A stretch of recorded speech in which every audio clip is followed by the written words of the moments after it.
नमस्कार, स्वागत है एक बार फिर से आप सभी का exam Guruji by Arvind sir YouTube channel में। देखिए, अगर आप रेलवे एग्ज़ाम्स की तैयारी कर रहे हैं तो आपके लिए क्लास काफ़ी ज़्यादा यूज़फुल है। इसमें हम आपके लिए कुछ इम्पोर्टेंट सवाल लेकर आए हैं जो रीज़निंग के हैं और ये बहुत बेहतरीन सवाल हैं। इसके पहले भी मैंने कई सारी क्लासेस करवा दी हैं, तो अगर आपने नहीं देखा है तो चैनल की प्लेलिस्ट में जाइएगा, आपको रेलवे एग्ज़ाम रीज़निंग के नाम से प्लेलिस्ट मिल जाएगी, वहाँ से आप चेक कर सकते हैं।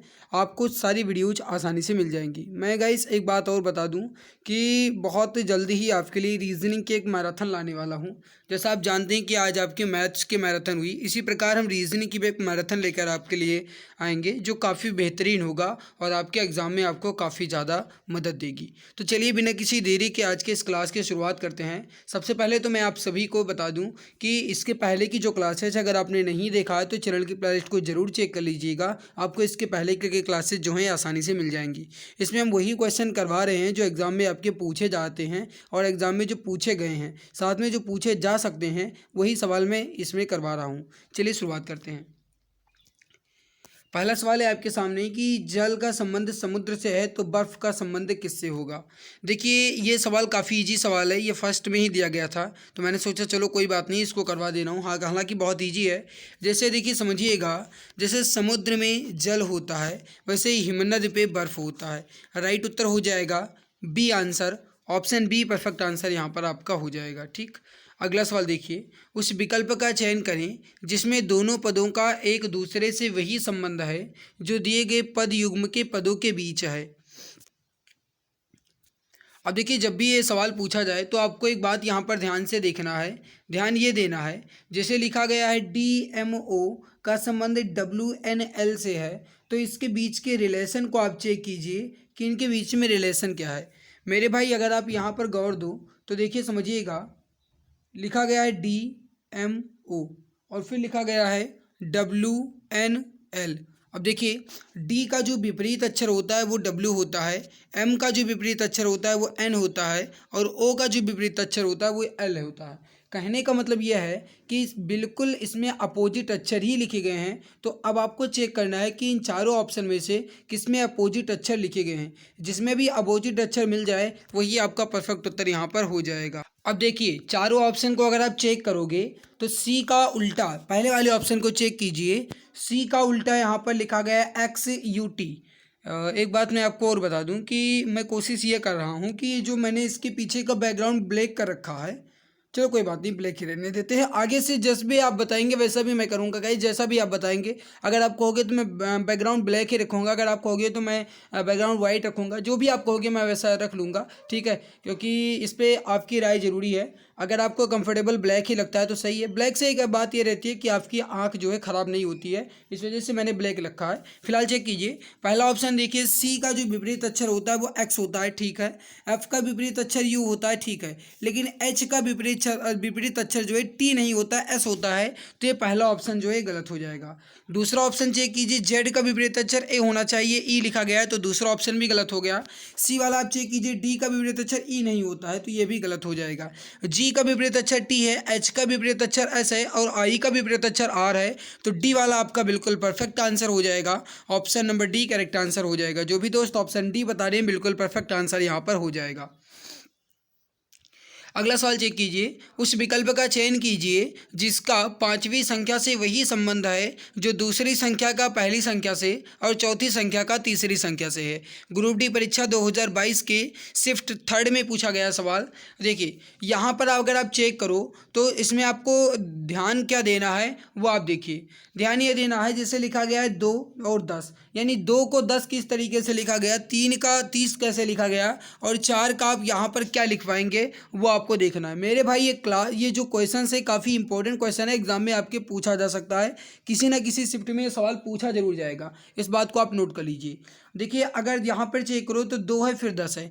मेरे भाई, अगर आप 2 का क्यूब करो तो कितना हो जाएगा, 2 दूनी 4 दूनी 8 और 8 में अगर आप 2 जोड़ दो तो ये हो जाएगा 10। कहने का मतलब है जो आगे वाली संख्या दी गई इसका क्यूब कीजिए और जो संख्या उसी को जोड़ दीजिए। जैसे 3 का अगर आप क्यूब करेंगे यानी 3 का अगर आप घन करेंगे तो ये हो जाएगा 3 त्रिक का 9, 9 त्रिक के 27 और 27 इसके बाद अगर आप 3 जोड़ दें तो ये हो जाएगा 30। करेक्ट आंसर यहाँ पर 30 हो जाएगा। ठीक, अब ऐसे ही आप चेक कर लीजिए 4 4 का अगर आप यहाँ पर घन करेंगे या फिर क्यूब करेंगे तो ये हो जाएगा 4 चौक 16, 16 चौका 64, और 64 में अगर आप 4 जोड़ देंगे तो ये हो जाएगा 68। तो यहाँ पर राइट उत्तर क्या हो जाएगा आपका ऑप्शन नंबर सी 68। तो जो भी दोस्त ऑप्शन सी बता रहे हैं 68 बिल्कुल करेक्ट आंसर हो जाएगा, बिल्कुल परफेक्ट आंसर आपका यहाँ पर हो जाएगा। ठीक, अगला सवाल देखिए, उस उत्तर आकृतियों में से क्वेश्चन मार्क के स्थान पर आने वाली सही आकृति का चयन करें। यहाँ पर आपको बताना है, जैसे ये आकृति बनी हुई है, इस आकृति का जो रिलेशन है इस आकृति से, वैसे ही आपको थर्ड आकृति का फोर्थ आकृति के साथ रिलेशन बताना है। अब देखिए, अगर आप एक बात यहाँ पर ध्यान दो तो ध्यान एक बात ये देना है मेरे भाई, ध्यान ये देना है मेरे भाई कि इसमें अगर आप चेक करो तो केवल और केवल इसका जो फर्स्ट वाली आकृति है इसकी जल छवि या फिर कहा जाए इसकी वाटर इमेज बनाई गई है। कहने का मतलब है कि जो टॉप में है वो बॉटम में आ गया है, जो बॉटम में है वो टॉप में आ गया है, बस अंतर इतना है। बाकी लेफ्ट का लेफ्ट ही रहेगा और राइट का राइट ही रहेगा। वैसे ही आपको यहाँ पर भी चेक करना है मेरे भाई। अगर आप चेक करो यहाँ पर तो कैसे बनेगा, ये कैसे बनेगा, देखिए ये वाला जो चित्र बना हुआ है, अगर आप इसको ए वाले को चेक करो तो ए वाला बिल्कुल सेम डिट्टो वैसे ही बना है, तो ये तो गलत हो जाएगा। बी वाला यहाँ पर ये तिरछा होना चाहिए, बिल्कुल सीधा बना है। और सी वाले का तो गाइस इसकी आकृति ही चेंज कर दी गई है। राइट उत्तर हो जाएगा आपका डी ऑप्शन। तो जो भी दोस्त ऑप्शन नंबर डी यहाँ पर बता रहे हैं बिल्कुल सही आंसर हो जाएगा आपका ऑप्शन डी, बिल्कुल परफेक्ट आंसर यहाँ पर हो जाएगा। अगला सवाल देखिए, उस समुच्चय का चयन कीजिए जिसमें दी गई संख्याओं के बीच वही संबंध है जो नीचे दिए गए समुच्चयों की संख्याओं के बीच है। नोट, संक्रियाएं संख्याओं को उनके संगठक अंकों में विभक्त किए बिना संपूर्ण संख्याओं पर की जानी चाहिए। उदाहरण के लिए जैसे 13 पर की जाने वाली संक्रियाएं जैसे जोड़ना, घटाना या गुणा करना इत्यादि, लेकिन 13 पर ही की जानी चाहिए। 13 को 1 और 3 में विभक्त नहीं करना है। कहने का मतलब यह है कि जैसे यहाँ पर लिखा गया है 12, तो 12 को आप ये मत कीजिए कि 1 और 2 करके आप इसको चेक कीजिए, नहीं। 12 आप लिखा गया इसको देखिए, 5 लिखा गया इसको देखिए, 51 लिखा गया इसको देखिए। अब 12, 5, 51 के बीच में रिलेशन देखिए, 5, 36, 7 के बीच में रिलेशन देखिए। जिसमें भी आपको इसका परफेक्ट नजर आए वही आपका राइट उत्तर हो जाएगा। इसका देखिए कि किस तरीके से किस आधार पर लिखा गया है वो आप चेक कीजिए। देखिए, अगर आप यहाँ पर चेक करो तो मेरे प्यारे भाई इसमें रिलेशन कैसा है वो देखिए। लिखा गया है 12, फिर लिखा गया है 51 और फिर लिखा गया है 5। तो अगर आप इस 12 और 5 यानी अगर आप यहाँ पर जो दिया गया है 12 और उसके बाद जो दिया गया है यहाँ पर 5, अगर आप इस 12 और 5 को ऐड कर लो तो ये हो जाएगा आपका 17। और अगर आप 17 को 3 से गुणा कर दो, तो अगर आप 17 को 3 से गुणा कर दो तो ये हो जाएगा 51। कहने का मतलब है कि फर्स्ट वाली संख्या और सेकंड वाली संख्या इन दोनों को ऐड करना है और उसके बाद 3 से गुणा कर देना है, बीच वाली संख्या आ जाएगी। सेम पैटर्न आप इसमें देखिए, 5 और 7 है, 5 7 को आप जोड़ोगे 12, 12 को अगर आप 3 से गुणा कर दोगे तो ये हो जाएगा 36। बिल्कुल पैटर्न लागू हो रहा है। चेक कीजिए आप किस में आपको ये मिल रहा है। 14 16 कितना हो जाएगा, 14 6 20 10 30 यानी 30 हो जाएगा। और 30 को अगर आप 3 से गुणा करोगे तो ये होना चाहिए 90, जबकि दिया गया है 120, तो ये पहला वाला गलत हो जाएगा। दूसरा ऑप्शन चेक कीजिए, 13 लिखा गया है, 7 लिखा गया है, 13 7 अगर आप जोड़ोगे तो ये हो जाएगा 20, 20 को अगर आप 3 से गुणा करोगे तो होना चाहिए 60, जबकि दिया गया है 10, तो ये ऑप्शन भी गलत हो जाएगा। अगर आप इसको देखो तो 11 और 6 हो जाएगा 17, तो 17 को अगर आप 3 से गुणा करो तो ये हो जाएगा आपका 51, जो 51 ही आना चाहिए, तो राइट उत्तर हो जाएगा आपका सी ऑप्शन। तो जो भी हमारे प्यारे भाई बहन ऑप्शन नंबर सी बता रहे हैं 11 6 17 51, ऑप्शन सी बता रहे हैं, बिल्कुल करेक्ट आंसर हो जाएगा, बिल्कुल परफेक्ट आंसर आपका यहाँ पर हो जाएगा। नेक्स्ट सवाल आप देखिए, लिखा गया है कि KIT को 20, PRG को 50 के बीच में एक निश्चित संख्या है, ENT को 16 और VMG 40 के बीच भी वही संबंध है। समान तर्क और आधार पर MFG 18 निम्न में से किससे संबंधित होगा। काफ़ी टिपिकल सवाल है और काफ़ी इंपॉर्टेंट सवाल है ये। अच्छे के गाइस इसमें हवा टाइट कर देता है, इतना समझिएगा। बहुत बेहतरीन सवाल है। बस आपको इसके लिए मैं 30 सेकंड का समय दे रहा हूँ, तो आप 30 सेकंड में अगर हल कर लें तो अच्छी बात है। नहीं कर पा रहे हैं तो आप ध्यान से देखिए जो मैं आपको बता रहा हूँ।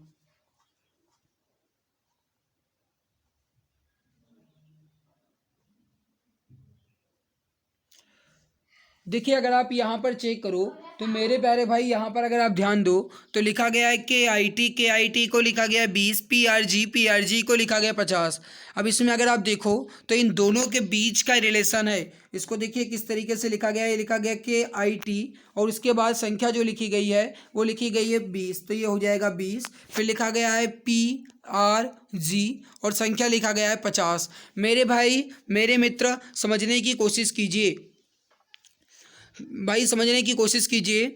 देखिए यहाँ पर जो के है और जो यहाँ पर पी है इन दोनों के बीच में रिलेशन है। जो के है और जो यहाँ पर पी है इन दोनों के बीच में रिलेशन है। के और पी जो है ये दोनों अपोजिट अक्षर हैं। आई और आर जो हैं ये दोनों अपोजिट अक्षर हैं और टी और जी जो हैं ये अपोजिट अक्षर हैं। मतलब जो अक्षर दिए गए हैं वो अपोजिट दिए गए हैं। अब संख्या आप चेक कर लीजिए कि 20 का रिलेशन 50 के साथ कैसे दिया गया है।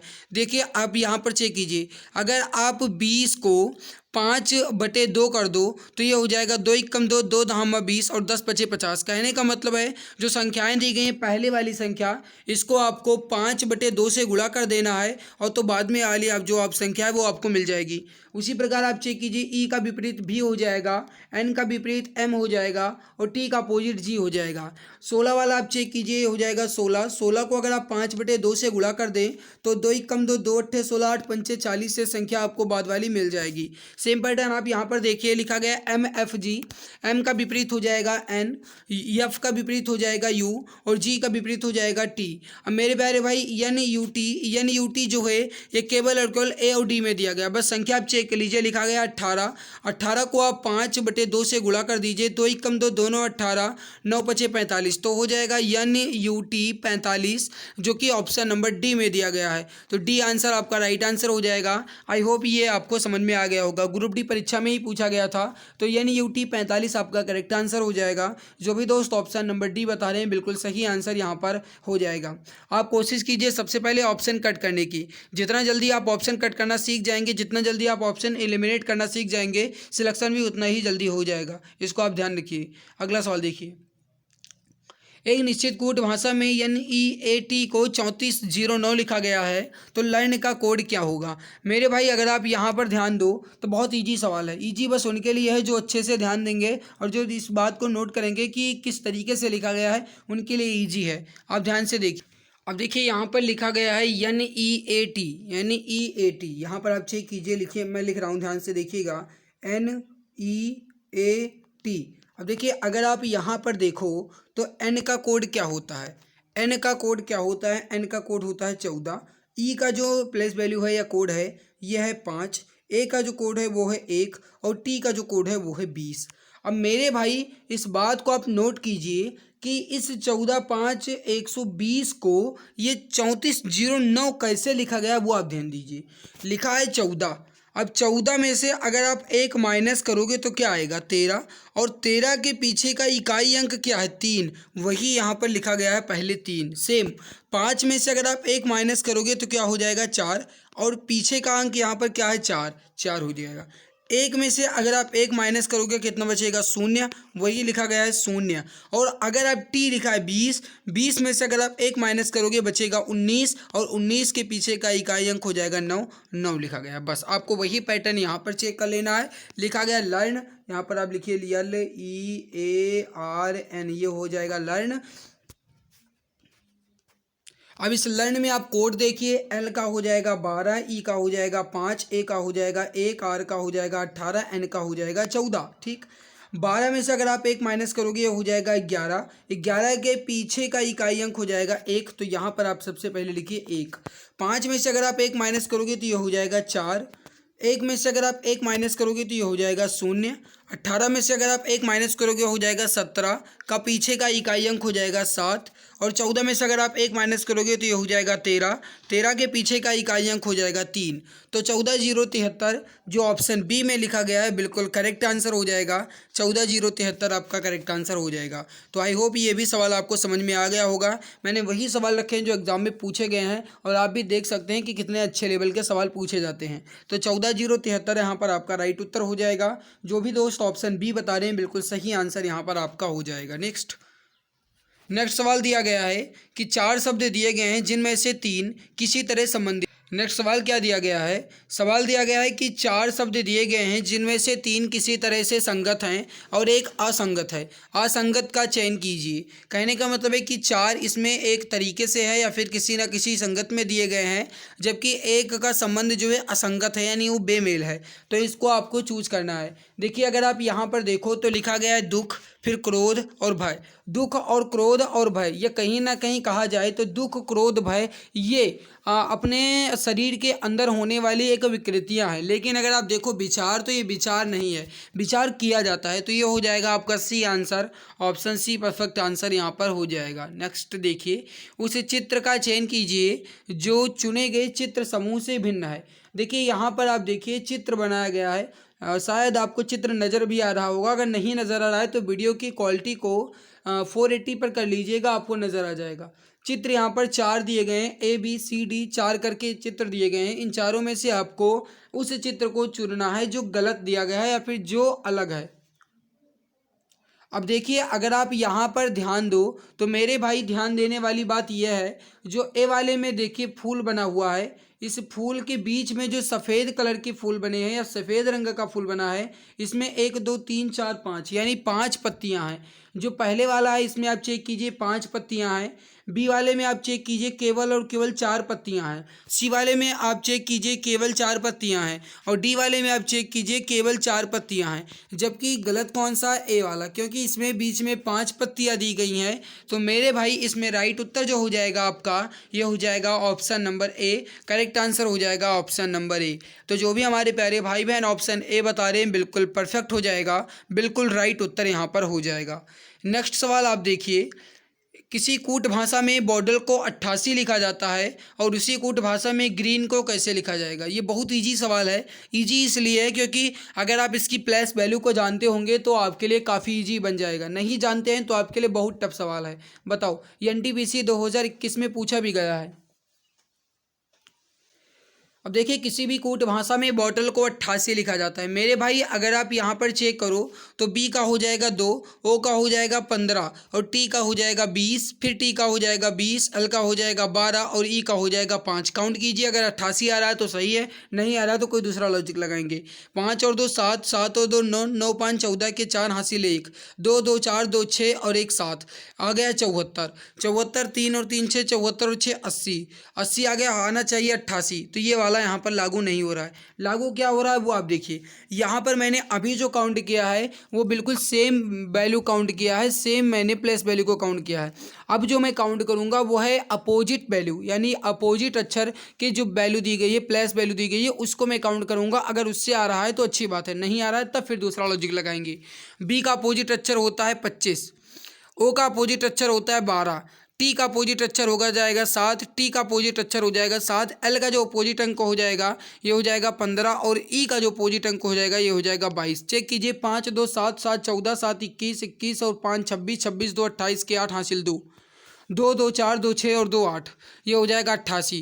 कहने का मतलब है जो संख्याएं यहाँ पर आपको निकालनी है 88, उसके लिए आपको दिए गए अक्षर का विपरीत अक्षर का प्लेस वैल्यू को काउंट करना होगा, तो आपको जो संख्या दी गई है वो मिल जाएगी। सेम आप देखिए ग्रीन, ग्रीन का अगर आप चेक करो तो मेरे प्यारे भाई जी 7 पे होता है, आर 18 पे होता है, ई 5 पे होता है, ई 5 पे होता है, 14 पे होता है। अब मेरे भाई इसके आप जो विपरीत अक्षर है वो आप निकालिए। विपरीत अक्षर निकालने की ट्रिक भी बहुत सारी यूट्यूब पर पड़ी हैं, आपने नहीं देखा तो देख लेना। अदरवाइज एक ट्रिक मैं आपको और बता रहा हूँ, आप ऐसे अच्छा निकालिए कि जोड़ने पर 27 आ जाए। जैसे 7 है तो 7 में आप क्या जोड़ोगे? 27 हो जाए। 20 जोड़ोगे तो ये हो जाएगा 20 इसकी प्लेस वैल्यू, ठीक। 18 में आप क्या जोड़ोगे कि 27 हो जाए, तो आप 9 जोड़ोगे, 9 हो जाएगा। 5 में आप क्या जोड़ोगे तो ये हो जाएगा 22, 5 22 27 हो जाएगा। 5 में आप 22 जोड़ोगे 27 हो जाएगा। 14 में आप 13 जोड़ोगे 27 हो जाएगा। पूरे विपरीत अक्षर की प्लेस वैल्यू हो गई, ठीक। अब आप चेक कर लीजिए, 3 और 2 5, 5 और 2 7, 9 7 16 के 6 हासिल आ जाएगा आपका 1, 2 2 4 2 6 1 7 और 1 8 हो जाएगा 86। तो 86 किस में दिया गया है? बी वाले में। Option number B correct answer हो जाएगा 86। तो ऑप्शन बी जो भी दोस्तों बता रहे हैं बिल्कुल सही आंसर हो जाएगा, बिल्कुल परफेक्ट आंसर आपका यहाँ पर ये हो जाएगा। नेक्स्ट देखिए, 15 17 37 115, इसके बाद क्या आएगा ये बताना है। लिखा गया है 15, फिर लिखा है 17, फिर लिखा है 37 और फिर लिखा है 115। फिर पूछा गया इसके बाद क्या आएगा? ग्रुप डी में पूछा गया है 18/9/2022 को। देखिए, अगर आप चेक करो यहाँ पर, ये हो जाएगा 15, ये हो जाएगा 17, ये हो जाएगा 37 और ये हो जाएगा 115। मेरे भाई अगर आप देखो यहाँ पर तो 15 एकम 15, 15 एकम 15 और 2 17। इसको आप चेक कीजिए, 17 दूना 34 और 3 37। और इसको आप देख कीजिए 37 तैया, 37 तैया अगर आप करोगे तो ये हो जाएगा 37 तैया और प्लस 4, 37 तैया प्लस 4 करोगे तो ये हो जाएगा आपका 37 तैया हो जाएगा आपका 111। और अगर आप देखोगे तो इसमें 4 जोड़ दोगे 115। अब 115 के लाने के लिए आप इसमें 4 से गुणा कीजिए और 5 जोड़ दीजिए, इसके बाद वाली वैल्यू आ जाएगी। 115 में अगर आप 4 जोड़ोगे तो ये हो जाएगा 460, और 460 में अगर आप 5 जोड़ दोगे तो ये हो जाएगा 465।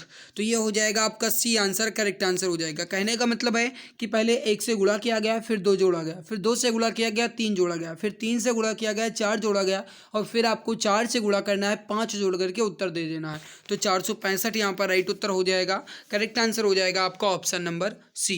नेक्स्ट सवाल देखिए,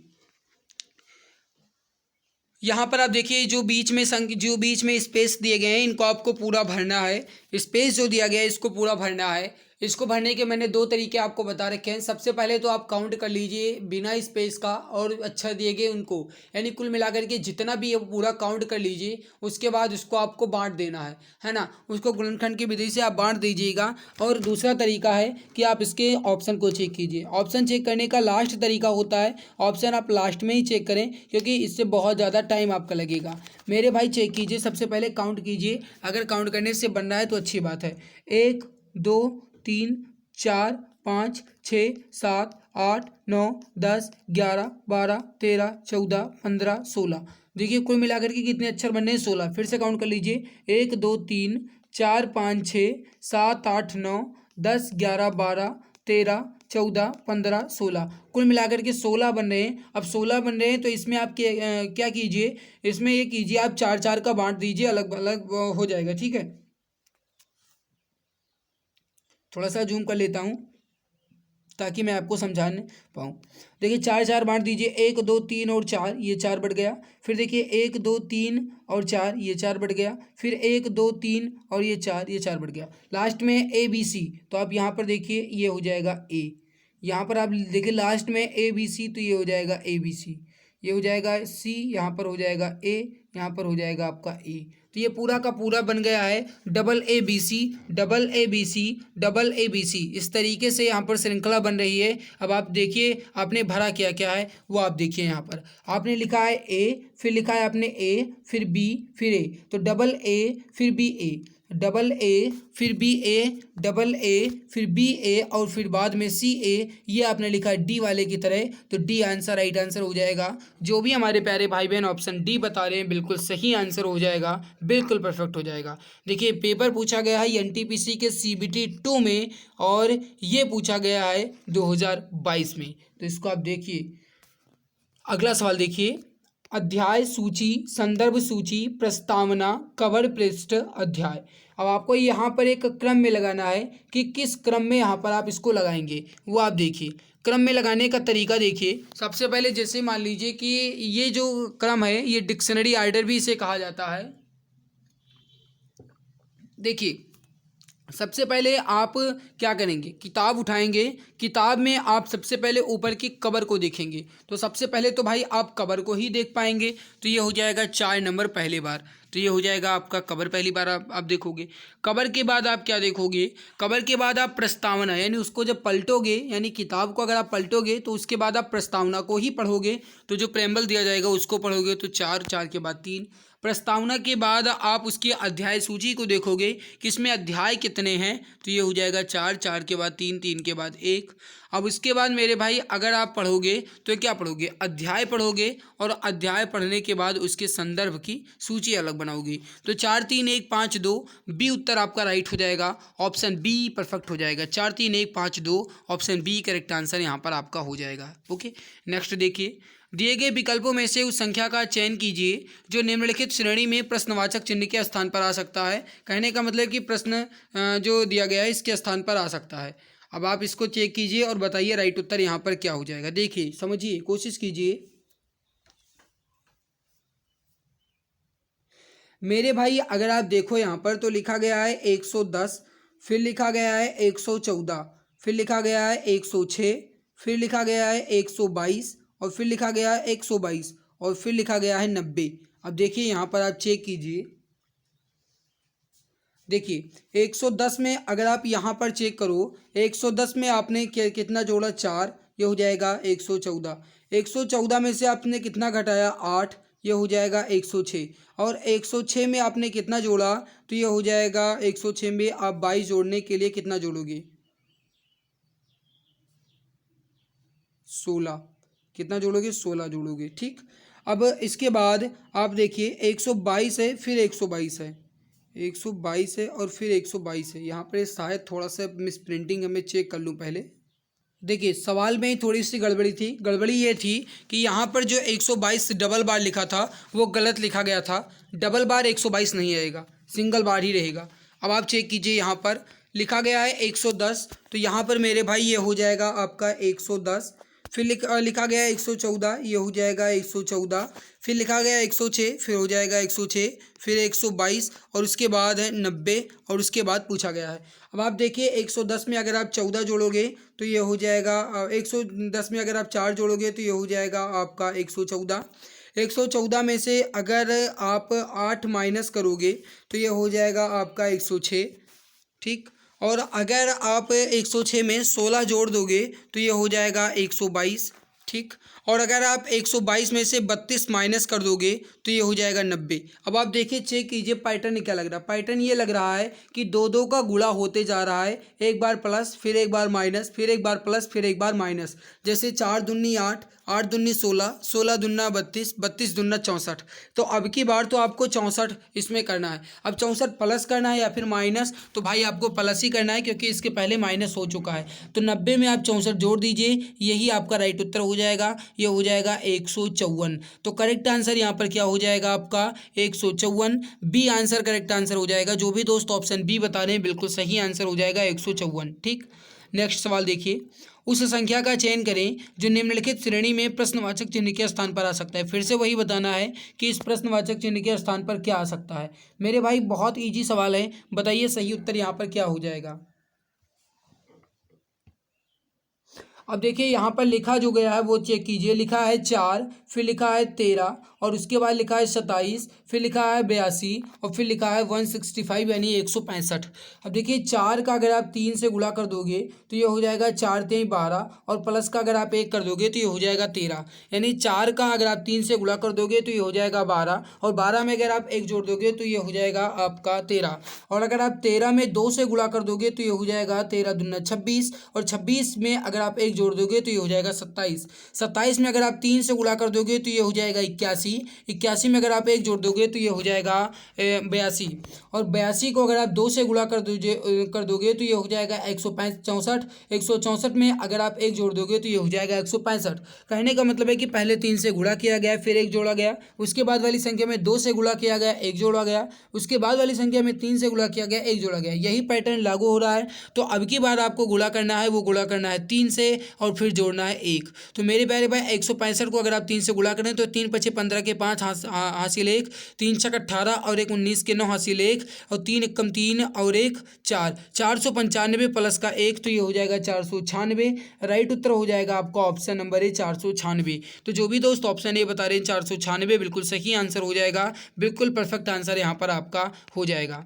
नेक्स्ट सवाल देखिए, दी गई अक्षर श्रृंखला में अनुपस्थित पद बताइए। आपको बताना है कि इसमें जो क्वेश्चन मार्क है इसमें आपको बताना है कि क्या आएगा। बहुत इजी सवाल है, दो दो का इसमें पेयर बन रहा है। जैसे बी में 2 जोड़ा गया 4, 4 यानी डी, और डी में अगर आप 2 जोड़ दोगे तो ये हो जाएगा 6, 6 पर आ जाता है एफ। ठीक, जी में 7, 7 में 2 जोड़ा गया 9, 9 में 2 जोड़ोगे हो जाएगा 11। तो एफ और के, एफ और के किस में दिया गया है, केवल ए वाले में। तो ए ऑप्शन ही आपका यहाँ पे राइट उत्तर हो जाएगा बिना किसी भी झिकझिक के। तो ए आंसर बिल्कुल परफेक्ट हो जाएगा। जो भी दोस्त ऑप्शन ए बता रहे हैं बिल्कुल सही आंसर हो जाए।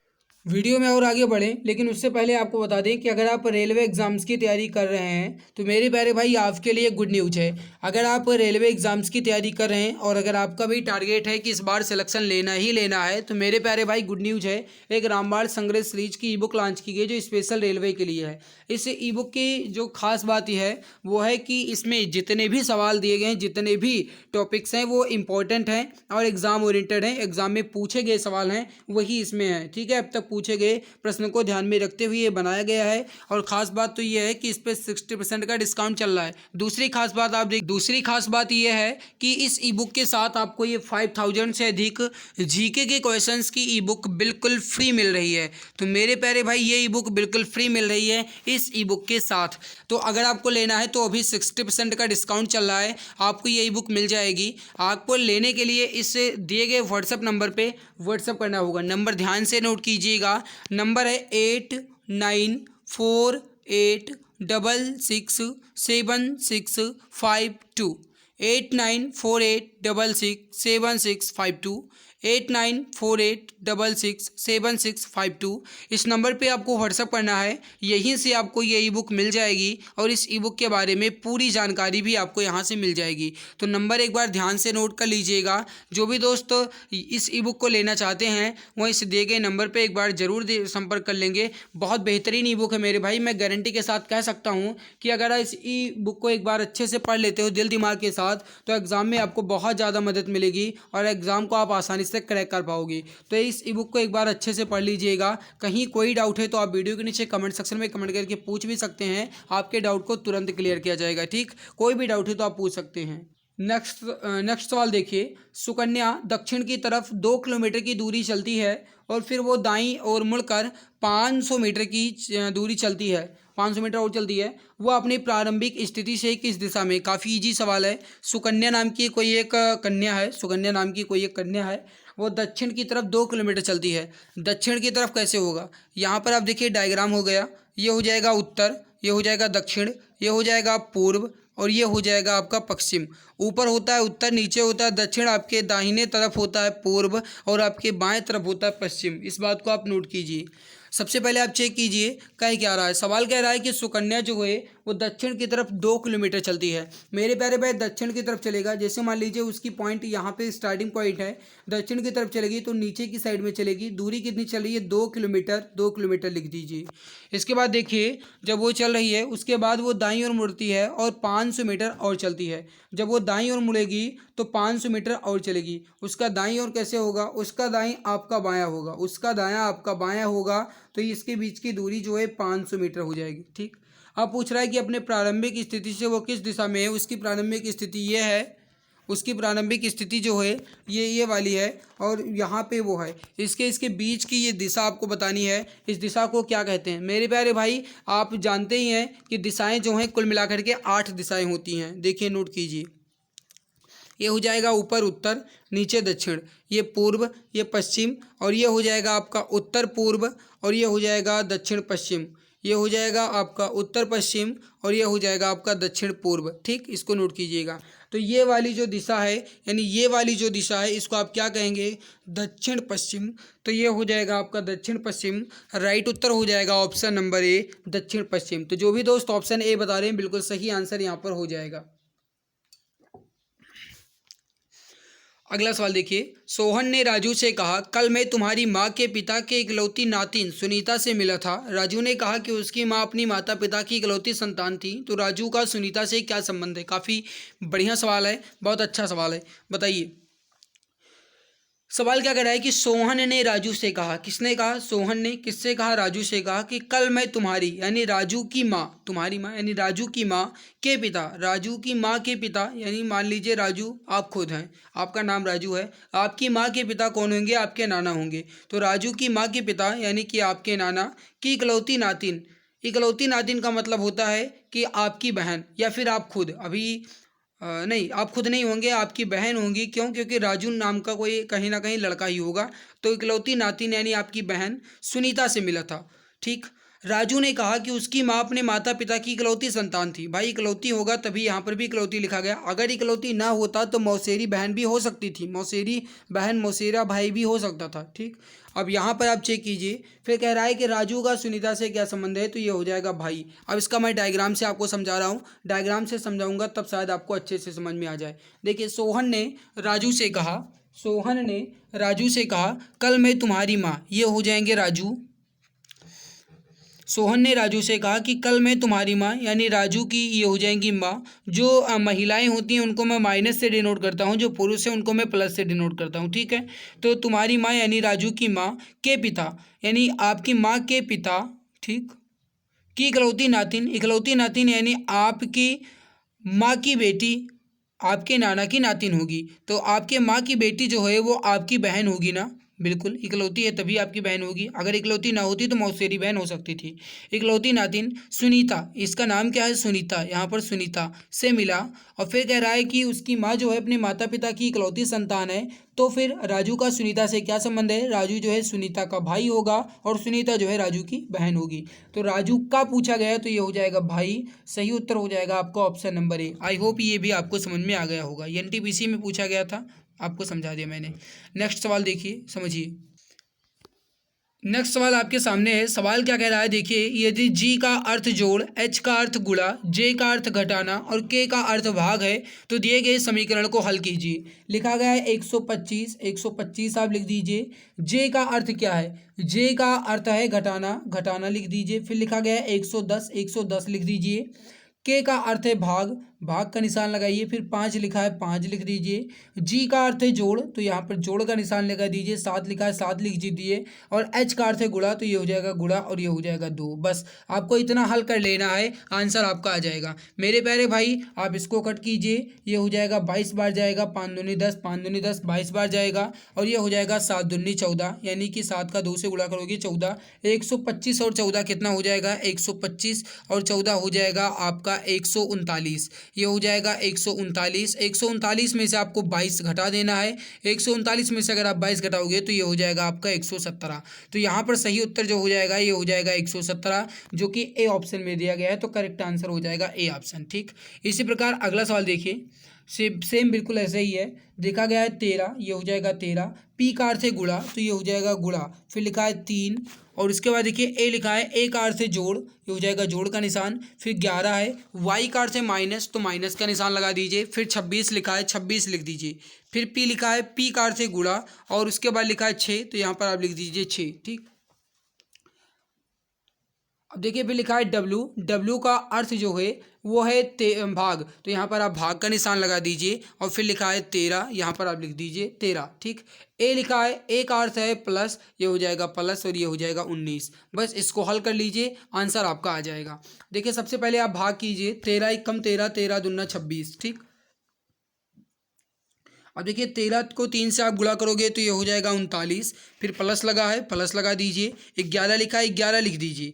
और फिर है 6 दूनी 12, ये हो जाएगा माइनस का 12। और फिर लिखा है प्लस का 19, ये हो जाएगा प्लस का 19। अब 39, 11, 19 जोड़ दीजिए। 39 और 10 49, 1 50, 50 और 10 60, 60 और 9 हो जाएगा 69।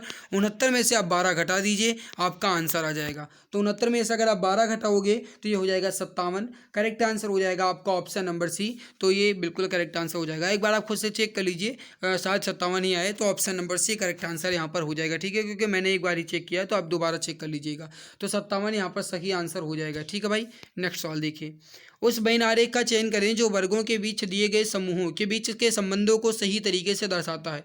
नौटी महिलाएं, सफ़ेद बालों वाले लोग और भारतीय, इनके बीच के संबंध को दर्शाना है। मेरे भाई अगर मेहनत अच्छी लग रही है तो लाइक ज़रूर कर देना। चैनल पे पहली बार आए हो तो चैनल को सब्सक्राइब कर लेना, ठीक है, ताकि आने वाली हर एक नई क्लास की नोटिफिकेशन आपको समय से मिला करे। क्योंकि जो भी मैं मेहनत कर रहा हूँ वो आपके लिए ही कर रहा हूँ, आपके भले के लिए ही कर रहा हूँ। तो प्लीज़ अगर आपने अभी तक क्लास को लाइक नहीं किया तो एक बार लाइक कर दीजिए। चैनल पर पहली बार आए हो तो चैनल को सब्सक्राइब सब्सक्राइब कर लीजिए ताकि आने वाली हर एक नई क्लास की नोटिफिकेशन आपको समय से मिला करे। बाकी मेरी मेहनत आपको कैसे लग रही है इस पर अपना फीडबैक जरूर शेयर कीजिएगा, ठीक है। बाकी PDF तो आपको टेलीग्राम पे मिल ही जाएगी। देखिए, नोटी महिलाएं, सफ़ेद बालों वाले लोग और इसके बाद है भारतीय। मेरे भाई अगर आप चेक करो तो भारतीयों में कुछ नोटी महिलाएं भी हो सकती हैं जिनके बाल भी सफ़ेद हो सकते हैं। तो यहाँ पर कुछ का रिलेशन होगा और इन कुछ में तीनों का कुछ कुछ रिलेशन होगा, तीनों का कुछ कुछ रिलेशन होगा, जो कि बी वाला बिल्कुल परफेक्ट बना हुआ है। तो देखिए, अगर इसको आप लिखिए तो भारतीय, इसको आप लिख दीजिए भारतीय, ठीक। इसको आप लिख दीजिए यहाँ पर नोटी, ठीक। और इसको आप लिख दीजिए सफ़ेद बाल वाले, कुछ भी कहीं भी लिख दो, बात सब एक ही है। तो ये हो जाएगा B answer, correct answer. Next देखिए, नीचे दिए गए आरेख का ध्यानपूर्वक अध्ययन कीजिए और पूछे गए प्रश्न का उत्तर दीजिए। विभिन्न भागों में दी गई संख्याएं वस्तुओं की संख्या को दर्शाती हैं। यहाँ पर आप देखिए संख्या क्या क्या लिखी गई, मैं एक बार बोल दे रहा हूँ। यहाँ पर आप देखिए ये जो त्रिभुज बना हुआ है, इस त्रिभुज को आप चेक कीजिए। इस त्रिभुज को कहा जाता है बैरल्स। इसमें लिखा है 3 और इसमें लिखा है 4, ठीक। और ये हो जाएगा 11, ये हो जाएगा 6, ये लिखा है 5, ये लिखा है 8, ये लिखा है 9, ये 3 और ये 7। ये बना हुआ है वृत्त, और ये जो वृत्त बना है इसको जग कहा जा रहा है।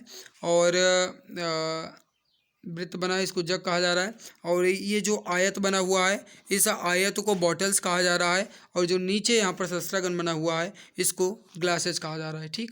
इसको आप नोट कीजिएगा। अब देखिए, कहा गया है कि कितने बैरल हैं जो केवल जग हैं। ऐसे कितने बैरल हैं जो केवल जग हैं। तो मेरे भाई जग और बैरल का ही आपको देखना है, बाकी जो बॉटल और ग्लासेस के दिए गए हैं इनको कट कर देना है। तो ये पूरा का पूरा बॉटल का है, तो इसको आप अभी के लिए ढक दीजिए। ये पूरा का पूरा बॉटल का है, इसको आप अभी के लिए ढक दीजिए। और ये हो जाएगा ग्लासेस का, तो इसको भी आप ढक दीजिए। हमसे सवाल केवल और केवल बैरल और जग में पूछा गया कि कितने बैरल ऐसे हैं जो केवल जग हैं। तो ये हो जाएगा ऑप्शन नंबर 4 वाला। तो करेक्ट आंसर हो जाएगा आपका ऑप्शन नंबर बी 4। ओके, ऐसे ही अगला सवाल है कि कितने पेन कोयला हैं।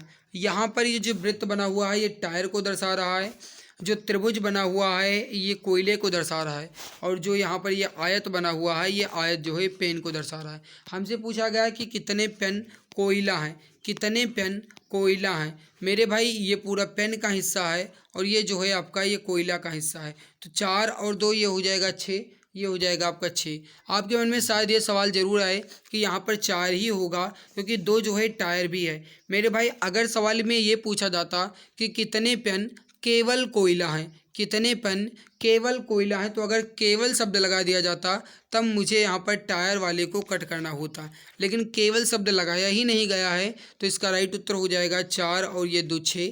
डी उत्तर करेक्ट आंसर यहाँ पर हो जाएगा। जो भी ऑप्शन डी बता रहे हैं बिल्कुल सही आंसर हो जाएगा। अगला सवाल देखिए, लिखा गया है कि नीचे 3 कथन और 3 निष्कर्ष दिए गए हैं। कथन को सत्य मानते हुए विचार करें, भले ही वह सामान्यतया ज्ञात तथ्यों से भिन्न प्रतीत होते हों, और बताएं कि कौन से निष्कर्ष तार्किक रूप से दिए गए कथनों का पालन करते हैं।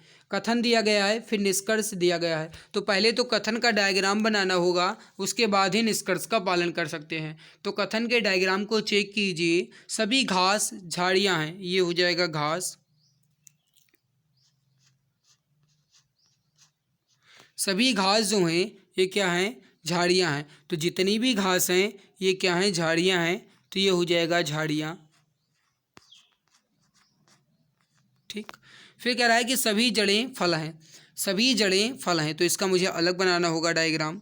तो ये हो जाएगा जड़, और जितने भी जड़ हैं, जल नहीं जड़, ये जड़ हो जाएगा। और सभी जड़ जो हैं ये क्या है, फल हैं, तो ये हो जाएगा फल, ठीक। सभी जड़ फल हैं और सभी फल फूल हैं। फल का जितना भी हिस्सा है ये क्या है, फूल है। तो ये हो जाएगा यहाँ पर फूल। तो फल के जितने भी हिस्से हैं फूल हो जाएंगे, ठीक है। तो ये पूरा का पूरा डायग्राम बन चुका है अच्छे से। अब देखिए निष्कर्ष कह क्या रहा है कि सभी घास फूल हैं। घास का सारा हिस्सा फूल है नहीं, कुछ का भी रिलेशन नहीं है, तो सारा कैसे हो सकता है। सभी जड़ें फूल हैं, जड़ का जितना भी हिस्सा है वो फूल है, बिल्कुल। और सभी फूल फल हैं, फूल का सारा हिस्सा फल है नहीं, फल का सारा हिस्सा फूल है लेकिन फूल का सारा हिस्सा फल नहीं है, तो ये गलत हो जाएगा। केवल और केवल निष्कर्ष 2 अनुसरण करता है, तो जिस भी ऑप्शन में होगा राइट होगा। केवल निष्कर्ष 2 अनुसरण करता है। सभी फूल फल वाला शायद बना था क्या, एक बार फिर से चेक कर लें, क्योंकि केवल निष्कर्ष 2 वाला ऑप्शन ही नहीं दिया गया है, चेक करना पड़ेगा दोस्त। देखिए फिर से बना लेता हूँ डायग्राम, इसका डायग्राम फिर से बन जाता है इसका। सभी घास झाड़ियाँ हैं, ये हो जाएगा घास, घास को मैं जी से लिख दे रहा हूँ, ठीक है। झाड़ियाँ को मैं जे से लिख दे रहा हूँ, ठीक है। सभी घास झाड़ियाँ हो जाएंगी। सभी जड़ें फूल हैं, ये जो हो जाएगा जड़, जड़ को मैं जे और डी से लिख दे रहा हूँ। सभी जड़ें फूल हैं, सभी जड़ें फल हैं, ये फल हो जाएगा। सभी जड़ें फल हैं तो ये फ्रूट हो जाएगा।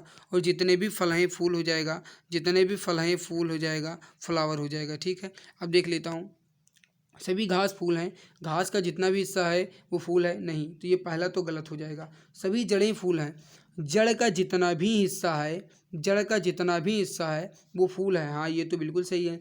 और कुछ फूल फल हैं, फूल का कुछ हिस्सा फल है, फूल का कुछ हिस्सा फल है, ये हो जाएगा फ्लावर और ये हो जाएगा फल। फूल का कुछ हिस्सा फल है, बिल्कुल फल है, तो करेक्ट होगा 2 और 3 दोनों, यानी बी उत्तर राइट होगा। बिल्कुल मेरे भाई गलती हो गई थी, माफ़ कीजिएगा। 2 और 3 दोनों पालन करते हैं, तो option number B correct answer यहाँ पर हो जाएगा। जो भी दोस्त ऑप्शन बी बता रहे हैं बिल्कुल परफेक्ट हो जाएगा। ओके, नेक्स्ट सवाल देखिए। दिए गए कथन और निष्कर्ष को ध्यानपूर्वक पढ़ें। शायद फिर से वही कथन निष्कर्ष दिया गया है, फिर से डायग्राम बनाना होगा। सभी कबूतर फाँकते हैं, ये हो जाएगा कबूतर, कबूतर को के से लिखूंगा। सभी कबूतर फाँकते हैं, फाँकते को यफ से लिखूंगा। सभी कबूतर फाँकते हैं और सभी फाँकते मैना है, जितने भी फाँकते हैं मैना है, मैना को यम से लिख दो, बस डायग्राम बन चुका है। सभी कबूतर फाँकते हैं, जितने भी कबूतर हैं वो फाँकते हैं, ठीक है। और सभी फाँकते मैना है, सभी फाँकते मैना है, ठीक है। सभी मैना कबूतर हैं, मैने का जितना भी सब वो कबूतर है नहीं मेरे भाई, सभी कबूतर मैना हो सकते हैं लेकिन सभी मैना कबूतर नहीं हो सकते हैं, तो ये पहला वाला गलत होगा। दूसरा देखिए, सभी कबूतर मैना है, कबूतर का जितना भी सब वो मैना को बिल्कुल ढक रहा है, तो ये हो जाएगा बी वाला बिल्कुल परफेक्ट।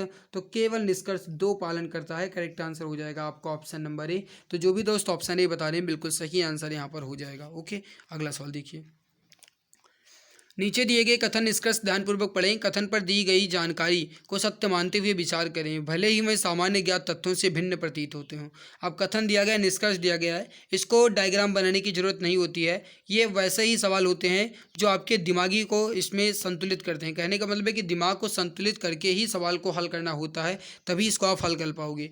देखिए कथन दिया गया है कि रेस्टोरेंट एक्स ने पिछले महीने में बर्गर की तुलना में अधिक पिज्जे बेचे। रेस्टोरेंट एक्स यानी ये कोई रेस्टोरेंट है, उसका नाम है एक्स, और उसने पिछले महीने में बर्गर की तुलना में पिज्जे अधिक बेचे हैं। कहने का मतलब है कि बर्गर भाई कम बिका है, पिज्ज़ा ज़्यादा बिका। भले ही पिज्ज़ा महंगा हो लेकिन पिज्ज़ा ज़्यादा बिका है, ठीक है। पिज्ज़ा जो है बर्गर से बेहतर होते हैं, पिज्ज़ा बर्गर से बेहतर होते हैं, कहीं ना कहीं हो सकता है।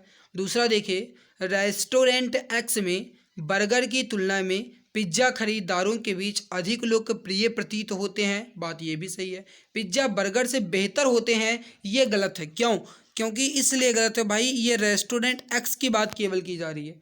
पिज्ज़ा बर्गर से बेहतर होते हैं हम नहीं कह सकते कि बर्गर से बेहतर होते हैं। अगर ये कथन में कहा जाता कि रेस्टोरेंट एक्स ने पिज्ज़ा बर्गर से बेहतर बनाया इसलिए बर्गर की तुलना में पिज्ज़ा अधिक बिके, तब मैं कह सकता था कि पिज्ज़ा जो है बर्गर से बेहतर होता है, लेकिन ये कथन में नहीं कहा गया, तो पहला गलत। रेस्टोरेंट एक्स में बर्गर की तुलना में पिज्ज़ा खरीदारों के बीच अधिक लोकप्रिय प्रतीत होते हैं, बात बिल्कुल सही है कि भाई पिज्ज़ा उन्होंने ज़्यादा ही खरीदा है तभी उसकी अधिक बिक्री हुई है, तो ये हो जाएगा केवल और केवल निष्कर्ष 2 पालन करता है, सही उत्तर हो जाएगा आपका डी आंसर। ओके, नेक्स्ट देखिए। नीचे दिए गए कथन और निष्कर्ष को ध्यानपूर्वक पढ़िए और कथन में दी गई जानकारी को सत्य माने और बताएं कि दिए गए निष्कर्षों में से कौन सा कथन तार्किक रूप से पालन करता है। कथन देखिए, फिर निष्कर्ष पढ़िए, फिर आंसर बताइए।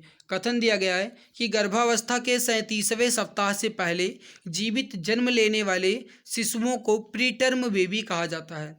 गर्भावस्था के 37 सप्ताह पहले जीवित जन्म लेने वाले शिशुओं को प्रीटर्म बेबी कहा जाता है, कथन है।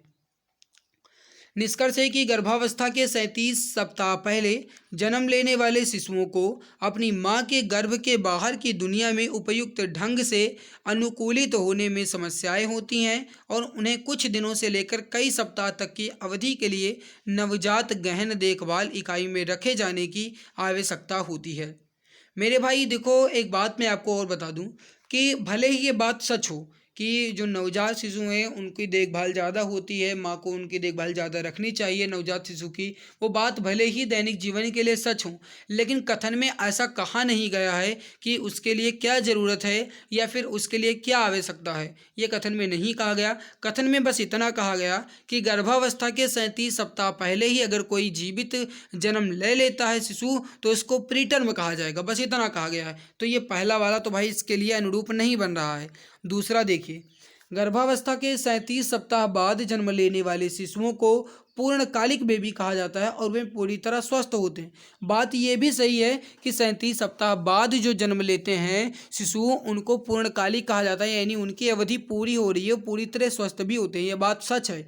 लेकिन मेरे प्यारे भाई कथन में ऐसा नहीं कहा गया कि 37 सप्ताह बाद वाला स्वस्थ होगा। उसमें बस इतना कहा गया कि गर्भावस्था के 37 सप्ताह पहले अगर कोई जीवित शिशु जन्म लेता है तो उसे प्रीटर्म बेबी कहा जाएगा, बस इतना कहा गया है। न कि यह कहा गया कि अगर बाद में लेता है तो उसे पूर्णकालिक या फिर फुल टर्म कहा जाएगा और वो सबसे स्वस्थ होगा, ऐसा नहीं कहा गया। तो दो वाला भी पालन नहीं कर रहा है। तो ना तो निष्कर्ष 1 और ना ही निष्कर्ष 2 पालन करता है। यहाँ पर राइट उत्तर हो जाएगा आपका ऑप्शन नंबर डी। ओके, हाँ, तो ये भी ग्रुप डी में पूछा गया था, ये भी मैंने आपको करवा दिया। तो मेरे प्यारे भाई ये कुछ मैंने इंपॉर्टेंट सवाल आपके करवाए हैं जो एग्ज़ाम में पूछे जाते हैं और एग्ज़ाम में पूछे जा सकते हैं। तो ये बहुत बेहतरीन सवाल मैंने करवाया है। आई होप ये हमारी मेहनत आपको अच्छी लगी होगी। भाई अच्छी लगी है तो लाइक कर देना, चैनल पे पहली बार आए हो तो चैनल को सब्सक्राइब कर लेना ताकि आने वाली हर एक नई क्लास की नोटिफिकेशन आपको समय से मिला करे। बाकी अगर अच्छी लगे तो लाइक तो करोगे ही, और इस वीडियो को अपने उन सभी दोस्तों तक शेयर जरूर कर देना जो भी आपके प्यारे भाई बहन हैं, जो भी मित्र तैयारी करें, उन सभी तक वीडियो पहुंच जाए, उन्हें भी इसका बेनिफिट मिल पाए। बाकी मेरी मेहनत आपको कैसे लगी इस पर अपना राय वीडियो के नीचे कमेंट सेक्शन में कमेंट करके जरूर बताइएगा। अगर अच्छी लगी तो आप लाइक करेंगे ही, मुझे पूरा विश्वास है। मेरे भाई इसकी PDF जो है मैं आपको टेलीग्राम चैनल एग्जाम गुरुजी भाई अरविंद सर पर दे दूंगा, वहाँ से आप इसकी PDF ले लीजिएगा, दोबारा से एक बार चेक कर लीजिएगा, अपना खुद से हल कर लीजिएगा, अगर चेक कर लीजिएगा कि आप इसको कितना खुद से हल कर पा रहे हैं दोबारा से, ठीक है। उससे आपका रिवाइज भी हो जाएगा। बाकी मेरी मेहनत कैसी लगी इस पर अपना कमेंट्स में जरूर बताइएगा। इसके पहले की जितनी भी क्लासेज हैं अगर आपने नहीं देखा है तो चैनल की प्लेलिस्ट में जाइए, रेलवे एग्जाम रीजनिंग के नाम से प्लेलिस्ट बनी हुई है, वहाँ से आप इसके पहले की भी क्लासेस को आसानी से देख सकते हैं। मिलते हैं इसके बाद एक और नई बेहतरीन वीडियो में, तब तक के लिए खुश रहिए, मुस्कुराते रहिए और अच्छे से पढ़ाई करते रहिए। जय हिंद, जय भारत, वंदे मातरम।